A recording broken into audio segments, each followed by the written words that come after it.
Okay, just let me start this video by saying this is just all in fun. I do have a video with the real basic scuba diving hand signals right here, and I'll link to it in the description below. But today we're going to keep it lighthearted and go over some unconventional scuba diving hand signals or alternate interpretations of real scuba diving hand signals. I'm going to try and keep it to a PG level today because I'm sure, as you can imagine, there's a lot of R-rated interpretations and different hand signals out there. So let's start with some wacky and entertaining scuba diving hand signals. And one more interpretation for the OK signal. Since it is legal now, we passed the joint.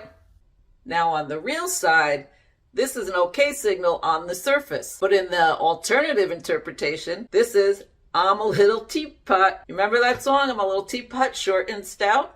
And another one, if you put your fist on your chest, that means low on air. But what happens when you put your fist on your forehead? Low on brains. And I'm sure you could all use that sometime on the dive, watching some other divers. And another interpretation of a low on air signal is underwater news report coming up. Another interpretation is stuck. If you're caught up in something, some people use this as a stuck signal. If you ever watch The Honeymooners, it's to the moon, Alice. Remember, this is all in fun. If you want to warn your buddy or have fun with your buddy, you can tell them there's a big, insert the curse word of your choice, shark behind you. And because you did the right thing and warned your buddy, you can have fun with them and tell them that you pay for drinks on the surface. And if your dive buddy does something a little off, spread your hands like this, go like this. That means eat turkey.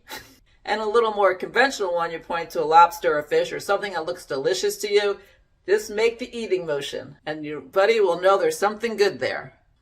Now there's a few different signals for this one. If you go like this, a lot of times it's interpreted as you're hot. You're a little overheated on the dive, which you could go like this and go, and that means you're doing a little peeing in that wetsuit. We know that old saying, there's two types of divers, those that pee in their wetsuit and those that lie about it. And now another scuba hand signal for peeing is just make the good old pee. And then you have the other one, just you can cross your legs. You're trying to hold it in. Or you can use your fingers like this to imitate crossing your legs because you're trying to hold that in. And if you just saw something outrageous you want to tell your dive buddy it's cool, you can just make a C. Or if it's really cool, use both arms to make a C. Now I would use that seeing a manta ray or a whale shark or some other animal that I rarely get to see. Now, as we all know, sometimes there's mucus problems as we go diving. And if you really want to be nice and you want to warn your buddy, you can just do a little circle around the nose and stare at your buddy to tell him that there's a little problem there. And one that's not quite as nice, if you go like this, you're kind of imitating picking your nose. That means you're sitting there bored. You twiddle your thumbs,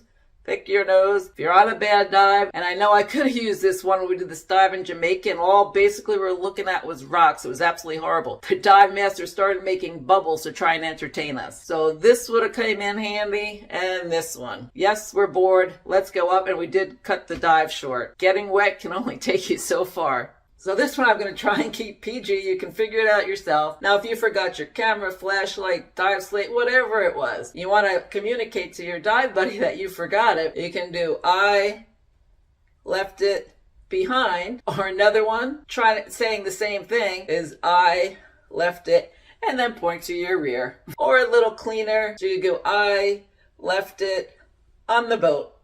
So sometimes if you can't understand what your dive buddy is saying, you want them to write it down. So you just go like that, and they usually understand what you're trying to say. Or if you want to be a little more humorous with your dive buddy, you could just say, write it down. I'm trying to keep the word out so YouTube doesn't censor me. If your dive buddy isn't paying attention or doing something crazy and you want to kind of say, what's going on? You make a fist go like this, which you can interpret in the PG way of get your head out of your butt. Or get that head out of the rear end. Just a quick note before we go on to our next one. If you are enjoying this video, please like and subscribe so I can make some more entertaining videos for you. Now, usually if you want to point out danger, you can make a fist and point like this, and then you can point to the danger that is there. But two different interpretations could be, if you go like this, the shark ate my finger, or you can go like this and say, I didn't do it, that guy did it. For instance, if someone ruined the visibility by kicking up sand or what have you. Maybe that just kind of points like danger. Have I missed any, or do you use any other alternative hand signals. Please let me know in the comments below. We could all use a laugh. And if you want to keep it on the lighthearted side, watch this video right here where I share 3 gross diving truths, what they don't teach you in certification class. In the meantime, happy and safe diving, and have fun with these hand signals.